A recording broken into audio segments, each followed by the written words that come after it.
ஹார்ட்ல, லங்ஸ்ல, கிட்னில, ஸ்கின்ல இருக்கிற எல்லா பிரச்சனையுமே இந்த ஒரு இலைய சரி பண்ணும் அப்படின்னு சொன்னா நம்ப முடியல தாங்க. ஆமாங்க. அவ்ளோ நல்லதுங்க. நெறைய ஆராய்ச்சி மூலியமாவே இத கண்டுபிடிச்சிட்டு இருக்காங்க.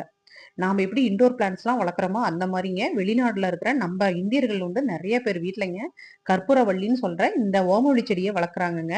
வின்டர் டைம்ல வந்து இன்டோர் பிளான்ட்ஸ் ஆகவும், சம்மர் டைம்ல வந்து வெளியில வச்சு வெயில் படுற மாரி வச்சும் வளர்த்துறாங்கங்க. நம்ப ஊர்லயுமே நெறைய பேர் வீட்ல இந்த செடி இருக்குங்க.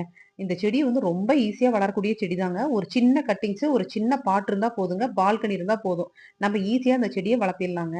இந்த இலையில இருக்கிற பெனிஃபிட்ட பத்தி சொல்லிக்கிட்டே போலாங்க. அவ்ளோ நிரம்பி இருக்குதுங்க.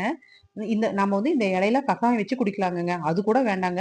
டெய்லி ஒரு இலைய வந்து சும்மாவே பறிச்சு சாப்பிட்டுறலாங்க. அதுவே போதுங்க. அவ்ளோ சத்துக்கள் நல்ல நிரம்பினதுங்க. நெஞ்சு சளி வராது. ரன்னிங் நோஸ்க்கு ரொம்ப நல்லதுங்க. வயிறு சம்மந்தப்பட்ட எந்த பிரச்சனையுமே வராம பாதுகாத்துக்குங்க. சில வகையான கேன்சர் செல்கள கூட அழிக்குதுன்னு சொல்றாங்கங்க. சைனஸ் இருக்கிறவங்க இத வந்து ஆவி பிடிக்கலாங்க. அவ்ளோ நல்லது. சின்ன குழந்தைகளுக்குலாம் இந்த இலைய வந்து நெருப்புல வாட்டிங்க. அதோட சாறை எடுத்து, அது கூட தேன் கலந்து நம்ம குடுக்கலாங்க. அவங்களுக்கு சளி தொந்தரவு இருக்காதுங்க.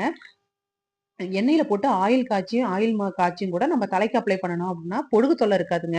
அப்படியே சப்ஸ்கிரைப் பண்ணுங்க, லைக் பண்ணுங்க, ஷேர் பண்ணுங்க.